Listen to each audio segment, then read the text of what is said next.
یا ایھا الناس، اے لوگو، تمام لوگ، کسی بھی ملک، کسی بھی علاقے، کسی بھی دین مذہب کے ماننے والے، مرد عورت جوان بوڑھے سبھی اس میں شامل ہیں، غریب امیر فقیر، سب کو خطاب کر کے اللہ تعالیٰ فرماتے ہیں انتم الفقراء الی اللہ، تم سب اللہ کے محتاج ہو، تمہیں اللہ کی ضرورت ہے۔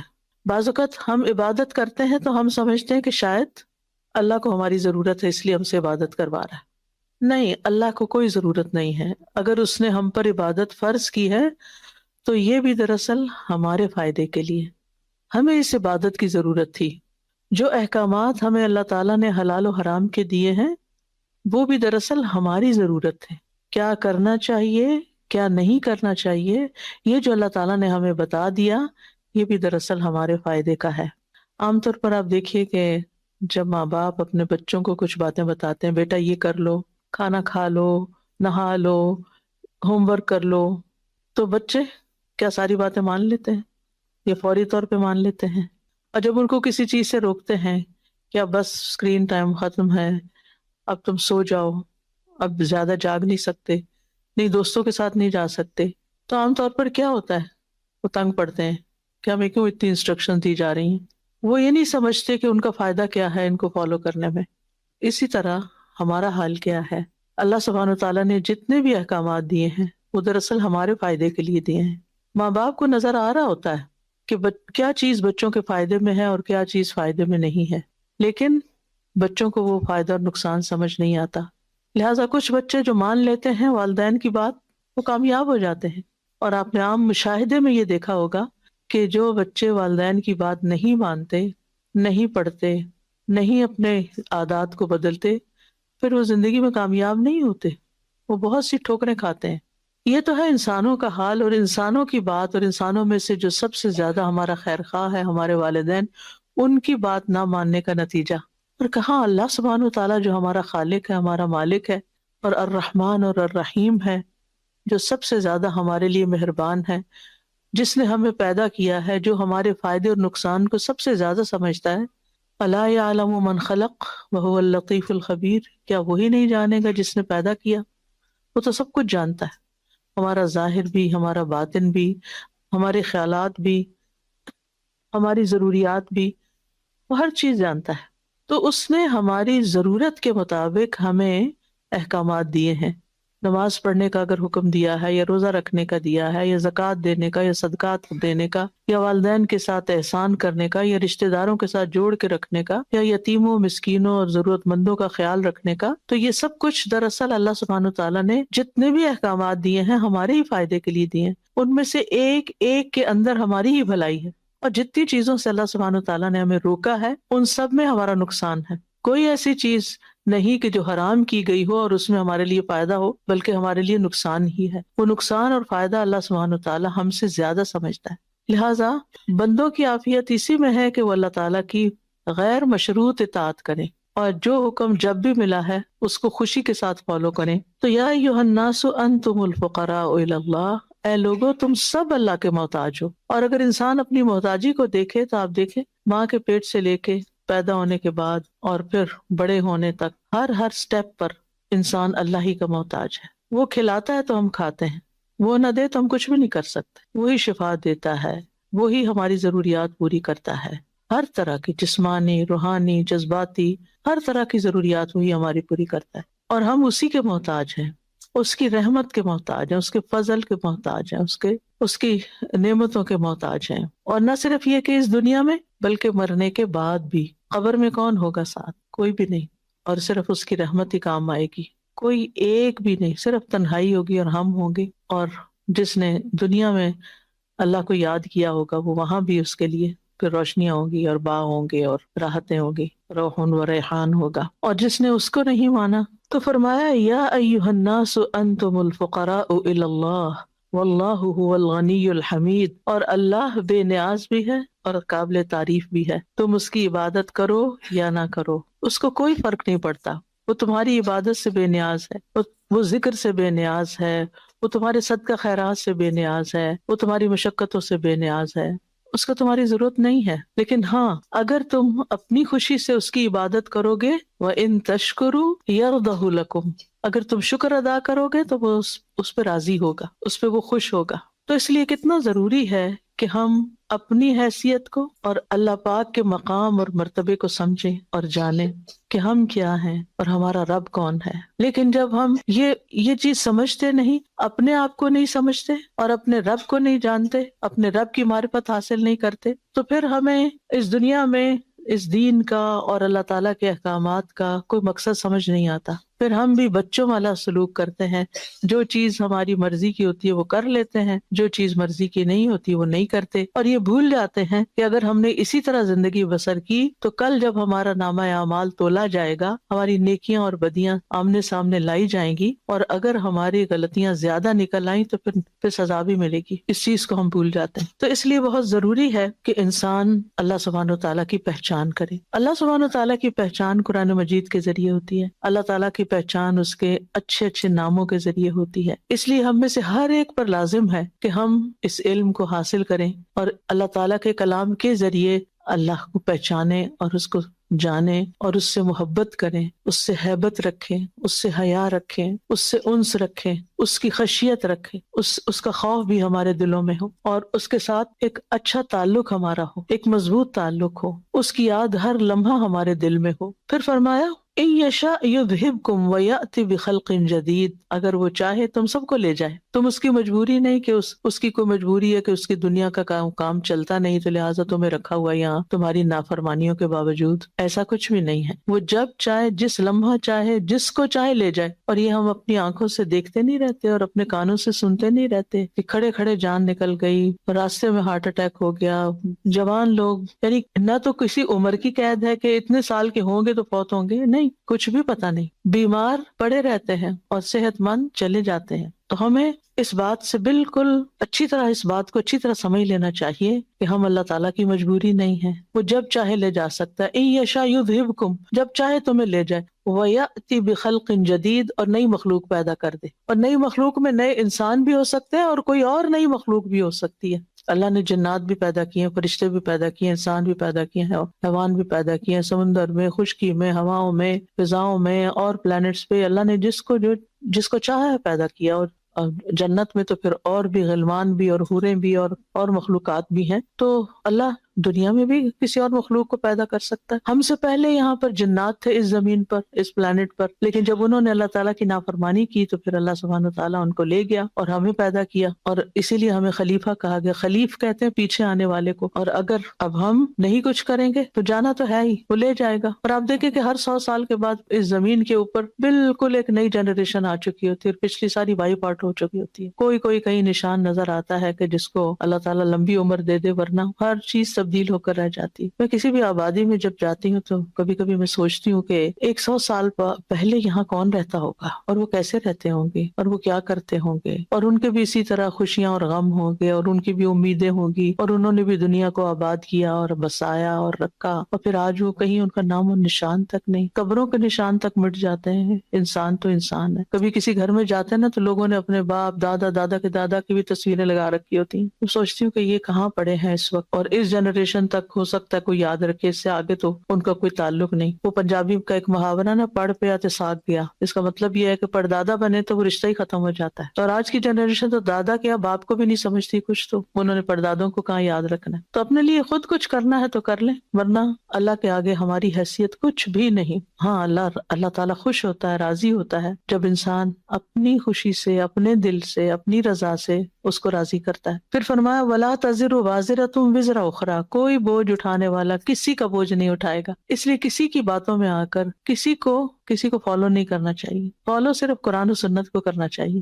جو اللہ اور اس کے رسول نے ہمیں بتا دیا وہی ہماری کامیابی کی ضمانت ہے۔ ورنہ جو باتیں لوگ بتاتے رہتے ہیں، ایسا کر لو تو یہ فائدہ ہو جائے گا اور ویسا کر لو تو ایسا ہو جائے گا، ان باتوں کی کوئی دلیل نہیں ہوتی۔ کامیاب وہ ہے جو اللہ اور اس کے رسول کی بات مانتا ہے۔ جیسے سورت قرآن مجید کھلتا ہی ہے تو اللہ تعالیٰ سورت البقرہ کے شروع میں ہی فرما دیتے ہیں ذَلِكَ الْكِتَابُ لَا رَيْبَ فِيهِ هُدًى لِّلْمُتَّقِينَ الَّذِينَ يُؤْمِنُونَ بِالْغَيْبِ وَيُقِيمُونَ الصَّلَاةَ وَمِمَّا رَزَقْنَاهُمْ يُنْفِقُونَ وَالَّذِينَ يُؤْمِنُونَ بِمَا أُنزِلَ إِلَيْكَ وَمَا أُنزِلَ مِن قَبْلِكَ وَبِالْآخِرَةِ هُمْ يُوقِنُونَ أُولَٰئِكَ عَلَىٰ هُدًى مِّن رَّبِّهِمْ وَأُولَٰئِكَ هُمُ الْمُفْلِحُونَ، کہ جو یہ کام کریں گے جو بتا دیے گئے ان آیات میں کہ جو نماز قائم کریں، جو ایمان لائیں گے غیب پر، پھر نماز قائم کریں گے، اس میں سے جو ہم نے ان کو رزق دیا خرچ کریں گے، پہلی کتابوں پر بھی ایمان لائیں گے، اور جو نبی صلی اللہ علیہ وسلم کی طرف اتارا گیا اس پر بھی ایمان لائیں گے، اور آخرت پر یقین رکھیں گے، یہی لوگ دراصل ہدایت پر ہیں اور یہی کامیاب ہونے والے ہیں۔ تو کامیابی کا معیار تو اللہ تعالیٰ نے ہمیں بتا دیا کہ کامیاب کون ہے، اور اگر ہم اس کرائیٹیریا پہ پورا نہیں اترتے تو پھر کل اللہ سبحانہ وتعالیٰ کے سامنے کوئی ہمارے برے اعمال کا ذمہ دار نہیں ہوگا۔ کیونکہ دنیا میں تو ہم کہتے رہتے ہیں نا کہ ہمارے گھر میں کوئی نماز ہی نہیں پڑھتا اس لیے میرا بھی دل نہیں چاہتا، ہمارے گھر میں ایسا نہیں ہوتا تو اس لیے ماحول ہی بڑا مشکل ہے، ہم نہیں یہ کر سکتے۔ نہیں، چاہے ساری دنیا کسی رخ پہ چلے جا، آپ نے اللہ ہی کی طرف اپنا رخ کرنا ہے۔ ابراہیم علیہ السلام نے کیا کیا تھا؟ کیا ان کے والد دین پر تھے؟ کیا ان کی سوسائٹی دین پر تھی؟ انہوں نے تو الٹا ان کے لیے آگ کا الاؤ تیار کر لیا تھا، لیکن کیا وہ اس کے آگے ڈر گئے؟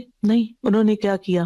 سب کو چھوڑ دیا۔ انی وجہت وجہی للہ، میں نے اپنا چہرہ اللہ کی طرف کر دیا، میں نے اپنی ڈائریکشن اللہ کی طرف کر، اپنا رخ اللہ کی طرف کر دیا۔ تو کامیاب وہ ہے، عقل مند وہ ہے جو اپنا رخ اللہ کی طرف کر لے، جو اپنی نیت کو اللہ کے لیے خالص کر لے، جو اپنے رب کو سب سے زیادہ راضی کرنے کی فکر کرے۔ اس وقت ہمارے سروں پہ کیا سوار ہوتا ہے؟ لوگ کیا کہیں گے؟ ہر چیز میں ہم یہ دیکھتے ہیں لوگ کیا کہیں گے، یہ نہیں سوچتے کہ اللہ تعالیٰ کیا کہیں گے۔ لوگ تو کچھ دیکھتے ہیں، کچھ نہیں دیکھتے، اور دیکھ بھی لیں تو کیا کر لیں، کیا بگاڑ لیں گے ہمارا؟ لوگ نہ ہمارے رازق ہیں، نہ ہمارے خالق ہیں، نہ مالک ہیں، کچھ بھی تو نہیں۔ پھر ہم کیوں اتنا زیادہ لوگوں کو اپنے سر پہ سوار کیا ہوا ہے کہ ہر چیز ان کی مرضی کے، لباس ہم پہنتے تو ان کی مرضی کے، کھانا ہم پکاتے ہیں تو ان کی مرضی کا، ہم یعنی ہر چیز میں یہی دیکھتے رہتے ہیں کہ لوگوں سے کیسے تعریف وصول کریں گے، وہ کام کر لیں، چاہے وہ صحیح ہے یا غلط ہے، حلال ہے یا حرام ہے، بس لوگ خوش ہو جائیں کسی طرح۔ تو کیا واقعی یہ عقل کی بات ہے کہ لوگ اگر خوش ہو گئے تو ہماری نجات ہو جائے گی؟ کہیں لکھا ہے قرآن میں ایسا کہ اے لوگوں کو خوش کرو تاکہ تم جنت میں چلے جاؤ؟ نہیں، ایسا کہیں بھی نہیں۔ کامیابی کا معیار تو اللہ سبحانہ وتعالیٰ کو راضی کرنے میں ہے۔ آج آپ دیکھیں کہ ہم برانڈز کے بغیر بھی کپڑے پہن سکتے ہیں، لیکن ہم ایکسٹرا منی صرف برانڈز کے اوپر خرچ کرتے ہیں، چاہے وہ لباس ہو، چاہے وہ دیگر پروڈکٹس ہوں۔ حالانکہ اور پھر ہم کہتے ہیں مہنگائی بہت ہو گئی ہے، پھر ہم کہتے ہیں کہ صدقے کے لیے پیسے نہیں، کسی اچھی کاز کے لیے ہمارے پاس پیسے نہیں ہوتے، اور ان چیزوں کی ہمیں ضرورت بھی نہیں ہوتی، صرف ہم دیکھا دیکھی کر رہے ہوتے ہیں کہ لوگ کر رہے ہیں تو ہم بھی کر لیں، اور یہ نہیں سوچتے کہ ان چیزوں پر اتنا اسپینڈ کرنے کی بجائے کیوں نہ اپنے آخرت کے بینک میں جمع کروائیں اور اچھے اچھے کاموں میں خرچ کر جائیں، اس طرف ہمارا دھیان کم جاتا ہے۔ تو قیامت کے دن کوئی شخص کسی کا بوجھ نہیں اٹھائے گا، وَإِن تَدْعُ مُثْقَلَةٌ إِلَىٰ حِمْلِهَا، اور اگر بوجھ سے لدا ہوا کوئی شخص وہ بوجھ اٹھانے کے لیے بلائے گا کسی کو کہ آؤ میری بہن، میرے بھائی، میرے ماں باپ آئیں اور وہ ذرا میرے گناہ اٹھا لیں، تھوڑے تھوڑے سب کو بانٹ دوں تو ان کا تو نقصان نہیں ہوگا اور میری نجات ہو جائے گی، ایسا کچھ بھی نہیں ہونے والا۔ ہر شخص کو اپنا بوجھ خود ہی اٹھانا ہوگا۔ فرمایا لا يحمل منه شيء ولو كان ذا قربى، وہ کچھ بھی اس سے نہیں اٹھا سکیں گے چاہے قریبی رشتہ داری کیوں نہ ہو، آپ سے محبت کرنے والے کیوں نہ ہو، دنیا میں ہر آپ کی خوشی غم میں آپ کے لیے حاضر ہونے والے وہاں کچھ بھی نہیں کر سکیں گے، بالکل بے بس ہوں گے۔ پھر اللہ تعالیٰ مزید فرماتے ہیں وَمَن تَزَكَّى فَإِنَّمَا يَتَزَكَّى لِنَفْسِهِ، جس نے پاکیزگی اختیار کی وہ اپنی ذات کے لیے کرے گا۔ اور یہ بالکل سمپل سی سمجھنے والی بات ہے۔ جب ہم نہاتے ہیں، مثلاً یہاں پاکیزگی سے مراد تزکیہ نفس ہے، لیکن میں مثال اس کو دے رہی ہوں ظاہری پاکیزگی سے۔ جب ہم نہاتے ہیں تو کون فریش ہوتا ہے؟ کس کو فائدہ ہوتا ہے؟ وہ ساتھ والے کو تو نہیں ہوتا، ہم ہی کو ہوتا ہے نا۔ تو اسی طرح جب ہم اپنے اندر کا تزکیہ کرتے ہیں، اپنے اندر کو صاف کرتے ہیں شرک سے، بغض سے، بری نیتوں سے، بد اخلاقیوں سے، ان چیزوں سے، گرجز سے، تو اپنے لیے کرتے ہیں، کیونکہ قد افلح من زکاہا۔ تو اللہ تعالیٰ تو کامیابی کا معیار بتا رہے ہیں کہ قد افلح من زکاہا وقد خاب من دساہا، کامیاب وہ ہوا جس نے اس کو صاف کر لیا۔ اور دلوں کو صاف کرنا سب سے مشکل کام۔ ہم اوپر سے اپنی صفائی ساری کر لیتے ہیں، اپنے دانت صاف کر لیتے ہیں، اپنا کان صاف کر لیتے ہیں، اپنے بال صاف کر لیتے ہیں، کپڑے صاف کر لیتے ہیں، گھر صاف کر لیتے ہیں، ساری چیزوں کو ہم خوب چمکاتے رہتے ہیں، لیکن دلوں میں وہی میل اور بغض بھرا رہتا ہے۔ اس کو صاف کرنا سب سے مشکل کام ہے، جس پر ہماری نجات کا انحصار ہے۔ اور جو ایسا کرے گا اپنے فائدے کے لیے کرے گا۔ یعنی جب ہم اپنے دل صاف کر لیتے ہیں، لوگوں کو معاف کر دیتے ہیں، تو بوجھ کس کا ہٹتا ہے؟ خوشی کس کو ملتی ہے؟ اطمینان قلب کس کو نصیب ہوتا ہے؟ خود ہی کو۔ تو اس لیے طریقے سیکھنے چاہیے کہ کس طرح ہم اپنا تزکیہ کریں، کس طرح اپنے دلوں کو ہلکا کریں، کس طرح ہم اپنے بوجھ اتار پھینکیں۔ وَإِلَى اللَّهِ الْمَصِيرُ، اور اللہ ہی کی طرف واپسی ہے۔ وَمَا يَسْتَوِي الْأَعْمَى وَالْبَصِيرُ، نابینا اور بینا، اندھا اور دیکھنے والا برابر نہیں ہوتے۔ فرق ہوتا ہے، کتنا فرق؟ صرف 5 منٹ کے لیے آنکھیں بند کر کے گھر کے کام کریں، ہم جیسے تو اپنی جگہ سے نہیں ہل سکیں گے، پتہ نہیں کدھر جا کے ٹھوکر کھائیں گے۔ تو یہ اللہ تعالیٰ فرق سمجھا رہے ہیں۔ تو دیکھنے والا کون ہے یہاں، کہ مراد اس سے کیا ہے؟ یا یہ بتانا مقصود ہے، یہ تو سبھی کو پتا ہے کہ اندھا اور دیکھنے والا نہیں برابر، یا بتانا یہ مقصود ہے کہ جو لوگ اللہ سبحانہ وتعالیٰ کی طرف سے آئی ہوئی ہدایت کو دیکھنے کے قابل ہیں اور جو اس سے آنکھیں بند کر کے جی رہے ہیں، یہ دونوں ایک جیسے نہیں ہیں. ان دونوں کی نہ زندگی ایک جیسی ہے، نہ موت ایک جیسی، نہ انجام ایک جیسا. اللہ نے ہمیں آنکھیں دی ہیں اور ہمیں ہدایت کے لیے کچھ کتاب بھی اپنی دی ہے، لیکن ہم کتنا پڑھتے ہیں اس کو، کتنا سمجھتے ہیں اس کو، کتنا ہمارا اس کے ساتھ تعلق ہے. پھر فرمایا وَلَا الظُّلُمَاتُ وَلَا النُّورُ، اندھیرے اور روشنی بھی نہیں برابر. اندھیرے میں رہنا، آج کل آپ دیکھیں نا سورج نہیں نکلتا تو ایک اندھیرا اندھیرا سے چھایا ہوتا ہے، اور جن دنوں میں سورج نکلتا ہے ہر چیز گرینری نظر آتی ہے، نیلا آسمان نظر آتا ہے، فریش ایئر چل رہی ہوتی ہے. کتنا فرق ہوتا ہے، دو مختلف چیزیں ہوتی ہیں، موڈ ہی بدل جاتا ہے انسان کا. تو روشنی سے مراد کیا ہے؟ دین کی روشنی، وحی الہی سے جو علم ہمیں ملا اس کی روشنی. اور اندھیرے کیا ہیں؟ جہالت کے اندھیرے، کفر کے اندھیرے. تو ایمان کی روشنی، علم کی روشنی، دین کی روشنی یہ الگ چیز ہے اور اس سے جہالت الگ چیز ہے، برابر نہیں ہے. ولا الظل ولا الحرور، سایہ اور دھوپ بھی برابر نہیں ہے. گرمیوں میں آپ کسی سڑک پہ چل رہے ہوں تو کچھ دیر دھوپ میں چلے، کچھ چھاؤں آ جائے تو بہت ہی فرق ہے. تو اسی طرح جو لوگ قرآن کے سائے میں رہتے ہیں، جو اللہ سبحانہ وتعالیٰ کی طرف سے آئی ہوئی اس رحمت اور اس ہدایت اور اس فضل کے سائے میں ہوتے ہیں، وہ اور اس کے بغیر زندگی کی دھوپ کاٹنے والے برابر نہیں. وما يستوي الاحياء ولا الاموات، زندہ اور مردہ بھی برابر نہیں. اب یہ زندہ، ہاں ظاہر زندہ لوگ زمین کے اوپر رہتے ہیں اور مرے ہوئے لوگ کہاں رہتے ہیں؟ زمین کے نیچے رہتے ہیں. بڑا فرق ہے، کچھ اوپر ہیں کچھ نیچے ہیں، ایک جیسے تو نہیں نا. ان کی زندگی کچھ اور ہے، ہماری زندگی کچھ اور ہے. تو بالکل اسی طرح جو لوگ جن کے دل زندہ ہیں، جو ایمان کے ساتھ جیتے ہیں اور جو اس کے بغیر جیتے ہیں، وہ برابر نہیں. قرآن میں اس آیت کی تفسیر قرآن مجید کی ایک اور آیت سے بھی ہوتی ہے. وہاں پر آتا ہے أَوَمَنْ كَانَ مَيْتًا فَأَحْيَيْنَاهُ وَجَعَلْنَا لَهُ نُورًا يَمْشِي بِهِ فِي النَّاسِ كَمَثَلِهِ فِي الظُّلُمَاتِ لَيْسَ بِخَارِجٍ مِّنْهَا. کیا بھلا وہ شخص جو پہلے مردہ تھا پھر ہم نے اس کو زندگی بخشی. یعنی ایک شخص ایمان والا نہیں تھا، پھر اللہ نے اس کو ایمان دیا، گویا زندگی دے دی، وہ جی اٹھا. ایک شخص جاہل تھا، پھر اللہ نے اس کو قرآن کا علم دے دیا، اس کو ایک زندگی مل گئی. تو دونوں ایک، یعنی بہت فرق ہے ان دونوں زندگیوں میں. اور کچھ لوگ ہیں جو اللہ کے اس نور کے ساتھ لوگوں کے بیچ میں چلتے پھرتے ہیں، اور کچھ لوگ اندھیروں میں ٹھوکریں مار رہے ہیں، ٹھوکریں کھا رہے ہیں، بلکہ مارنی کیا کھا رہے ہیں. تو اس لیے بہت ضروری ہے کہ ہم سب اپنے لیے قرآن مجید کا مطالعہ اس سطح پر کریں، حدیث کا مطالعہ اس سطح پر کریں کہ وہ ہماری زندگی میں ایک روشنی پیدا کر دے. اچھا بعض لوگ تلاوت تو کر لیتے ہیں، معنی نہیں سمجھتے، اور سمجھتے بھی ہیں تو سمجھے بغیر بس پڑھے جاتے ہیں کیونکہ انہوں نے ایک ٹارگٹ رکھا ہوتا ہے کہ سپارہ روز پڑھنا ہے. چلے اچھی بات ہے، آپ تلاوت کریں، ثواب آپ کو مل جائے گا، لیکن وہ روشنی جو اصل مقصود ہے وہ نہیں ملتی اگر صرف حروف کی طرف توجہ کرنے سے. اس کے لیے اس کے معنی کو جاننا اور اس کو سمجھنا یہ انتہائی ضروری ہے. پھر فرمایا ان اللہ یسمع من یشاء وما انت بمسمع من فی القبور، اللہ جس کو چاہتا ہے سنواتا ہے. یعنی سننا صرف کان سے نہیں ہوتا، دل کے بھی کان ہوتے ہیں، دل کی آنکھیں بھی ہوتی ہیں. فإنها لا تعمى الأبصار ولكن تعمى القلوب التي في الصدور، آنکھیں اندھی نہیں ہوتی بلکہ وہ دل اندھے ہوتے ہیں جو سینوں میں ہے. تو اس لیے بہت ضروری ہے کہ ہم صرف سننے والے نہ ہوں بلکہ غور سے سننے والے ہوں. اور غور سے کوئی سنتا ہے جو سننے کے بعد پھر اپنا کوئی لاہ عمل بناتا ہے، کوئی اپنی زندگی کا مقصد بناتا ہے، کوئی اپنے لیے پلاننگ کرتا ہے کہ مجھے کون سا کام کس طرح کرنا ہے تاکہ مجھے زیادہ زیادہ فکر ہو. جس شخص کو اس بات کا یقین ہے نا کہ آخرت میں آنا ہے اور حساب کتاب ہونا ہے اور جنت جہنم بھی ہے اور زندگی وہاں شروع ہوگی، تو وَإِنَّ الْآخِرَةَ لَهِيَ دَارُ الْحَيَوَانِ، ایک ہوتا ہے حیات اور ایک ہوتا ہے حیوان. یہ حیوان نہیں جو اردو میں ہم کہتے ہیں، یہ ہے حیوان. ٹھیک ہے، یہ دونوں ہی مصدر ہیں، حیات بھی مصدر ہے، حیوان بھی مصدر ہے. فرق کیا ہے؟ اللہ تعالیٰ یہ بھی کہہ سکتے تھے کہ یعنی کہ زندگی کا گھر تو وہی ہے.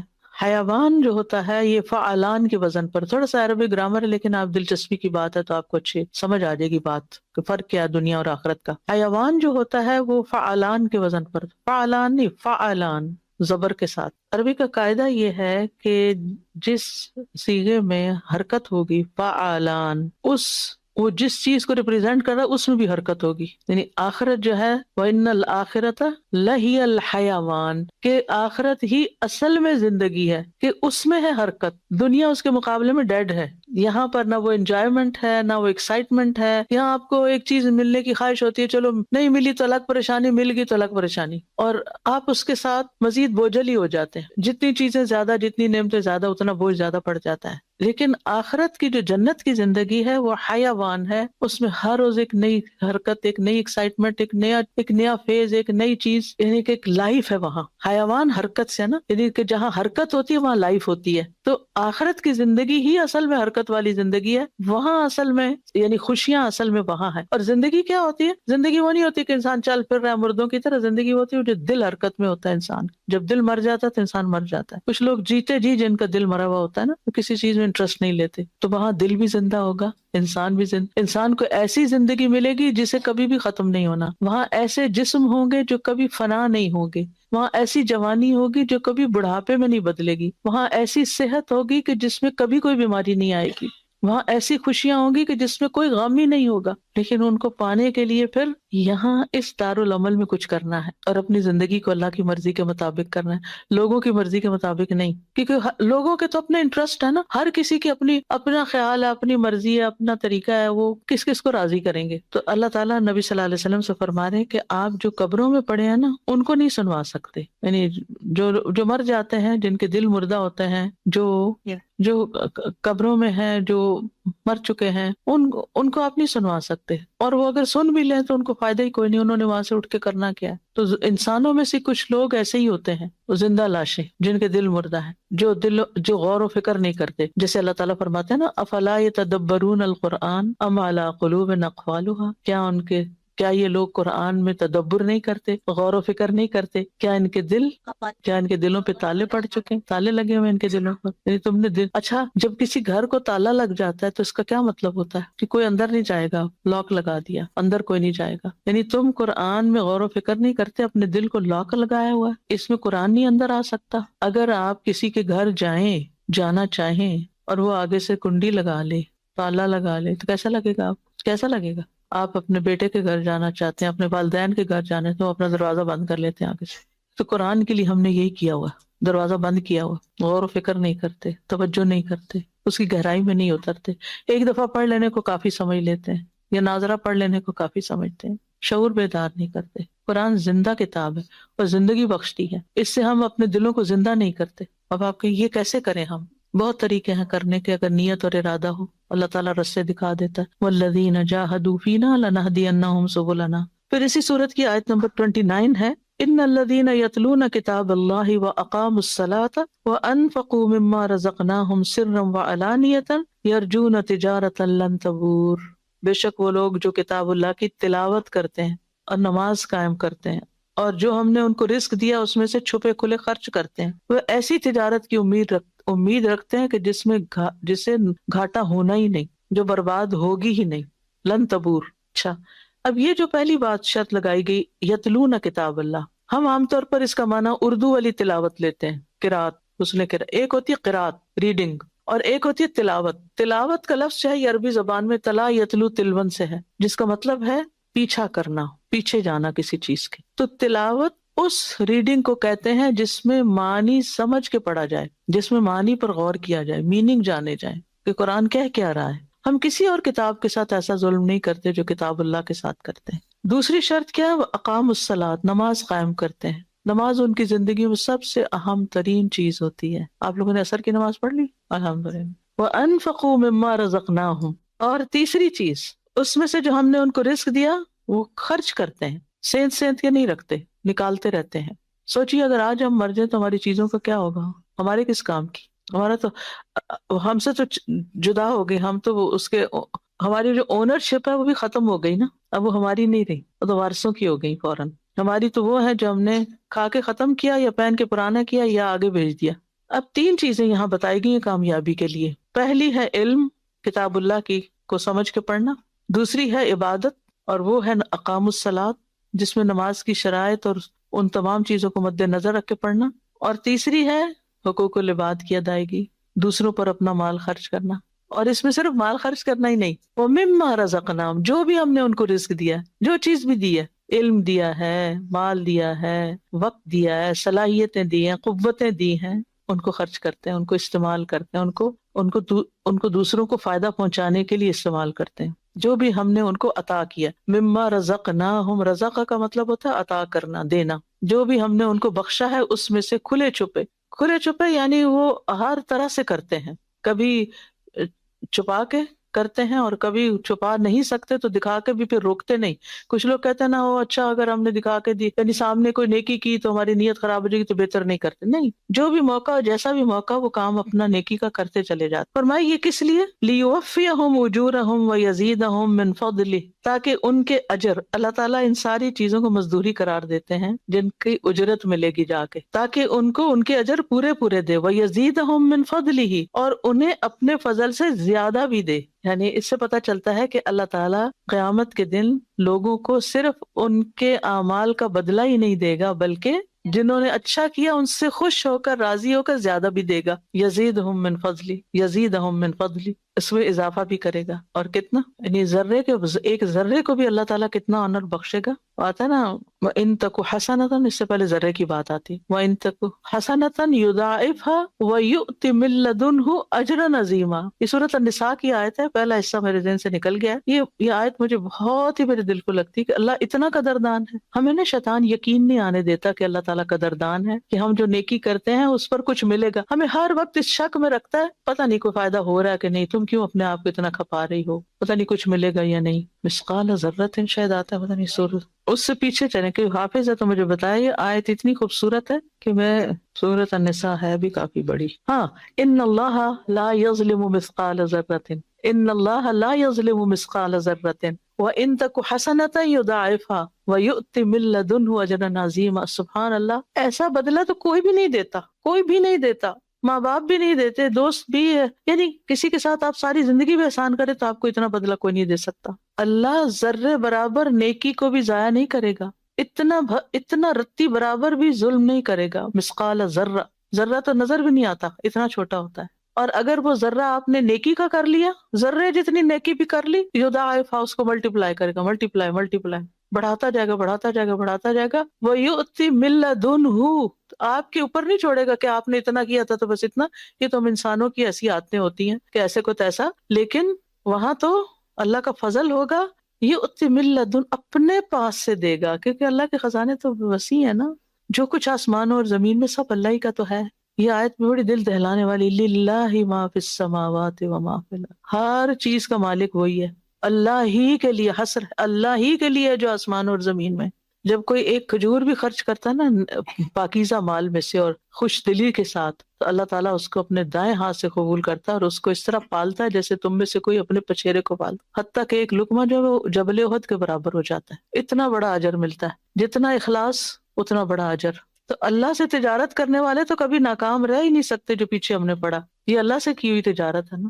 تجارت میں کیا ہوتا ہے، ایک چیز دی جاتی ہے، اس کے بدلے میں دوسری لی جاتی ہے، ایکسچینج ہوتا ہے نا. آپ دکاندار کو پیسے دیتے ہیں، وہ آپ کو چیز دیتا ہے. آپ جتنے پیسے دیتے ہیں اتنی ہی ملتی ہے، اس سے زیادہ نہیں ملتی. وہ بعض کا توڑ کے آدھی رکھ لیتے ہیں کہ آپ کا وزن پورا ہو چکا ہے، لیکن اللہ تعالیٰ کے یہاں ایسا نہیں ہے. یؤتی من لدنہ اجرا عظیما، عظیم، اور اللہ کا عظیم تو ہمارے عظیم سے بہت بڑا ہے. انہ غفور شکور، بے شک وہ بڑا ہی بخشش فرمانے والا ہے اور بڑا ہی قدردان ہے. پھر اس کی آیت نمبر 32 سورت کی بڑی زبردست ہے. ثم اورثنا الکتاب الذین اصطفینا من عبادنا، پھر ہم نے اس کتاب کا وارث بنا دیا اپنے بندوں میں سے ان کو جن کو ہم نے چن لیا. فمنہم ظالم لنفسہ ومنہم مقتصد ومنہم سابق بالخیرات باذن اللہ. ان بندوں میں سے، چنے ہوئے بندوں میں سے کون ہیں؟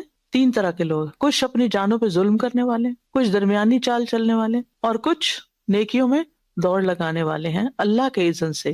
ذالک هو الفضل الکبیر، یہ ہے بہت بڑا فضل. جنات عدن یدخلونہا، عدن کے باغ جن میں وہ داخل ہوں گے. یحلون فیہا من اساور من ذہب ولؤلؤا، وہاں وہ سونے اور موتیوں کے کنگن پہنائے جائیں گے. ولباسہم فیہا حریر، اور اس میں ان کا لباس حریر کا ہوگا، ریشم کا، سلک کا ہوگا. وقالوا الحمد للہ الذی اذهب عنا الحزن، اور وہاں وہ کہیں گے شکر ہے، سب تعریف اس اللہ کی ہے جس نے ہم سے یہ غم دور کر دیا، جو ہمیں اپنی آخرت کے بارے میں غم لگا ہوا تھا کہ ہمارا انجام کیا ہوتا ہے، آج وہ ہمارا غم دور ہو گیا. ان ربنا لغفور شکور، پہلے اللہ تعالیٰ نے خود فرمایا کہ غفور شکور ہے، اب بندے اس کا اقرار کریں گے کہ واقعی ہمارا رب بڑا غفور اور شکور ہے. الذی احلنا دار المقامۃ من فضلہ، جس نے ہمیں ہمیشگی گھر میں اپنے فضل سے لا ٹھہرایا. لا یمسنا فیہا نصب ولا یمسنا فیہا لغوب، یہاں نہ ہمارے لیے کوئی تھکاوٹ ہے اور نہ ہمیں یہاں کوئی بوریت ہے، کوئی اکتاہٹ بھی نہیں ہے۔ دنیا میں تو اچھے سے اچھی چیز مل جاتی ہے پر ہم اکتا جاتے ہیں، بس روز یہی روز یہی۔ لیکن یہ فضل کس پر ہوگا؟ اس میں مختلف تفاسیر کی گئی ہیں، ان میں سے ایک تفسیر یہ ہے کہ کچھ لوگ ظالم ہیں۔ ظالم وہ ہوتا ہے جو حق نہ دے، اپنے اوپر بھی ظلم کر رہا ہے اور اللہ کا حق بھی نہیں دے رہا، یعنی جو اللہ نے کرنے کو کہا وہ نہیں کر رہا۔ کچھ ایسے ہیں بس کچھ کر لیا کچھ نہیں کیا، وہ درمیانی چال چل رہے ہیں۔ لیکن کچھ جو ہیں وہ نیکیوں میں آگے بڑھنے والے ہیں، وہ سوچتے نہیں رہ جاتے بلکہ آگے بڑھ کے کر لیتے ہیں، جو موقع ملے بس کر لیا۔ تو سابقم بالخیرات، ہم سب کو اپنے اوپر غور کرنا چاہیے کہ جب کوئی نیکی کا موقع آتا ہے تو ہمارا طرز عمل کیا ہوتا ہے۔ ہم فوراً آگے بڑھتے ہیں یا سوچتے رہتے ہیں یا پھر رہ ہی جاتے ہیں پیچھے؟ ہم کہاں کھڑے ہوتے ہیں؟ آج دنیا میں نیکیوں کے معاملے میں ہم جو کریں گے نا کل وہی سامنے آنے والا ہے۔ تو اللہ سبحانہ تعالیٰ سے دعا ہے کہ اللہ ہمیں عمل کی توفیق عطا فرمائے۔ وآخر دعوانا ان الحمد للہ رب العالمین۔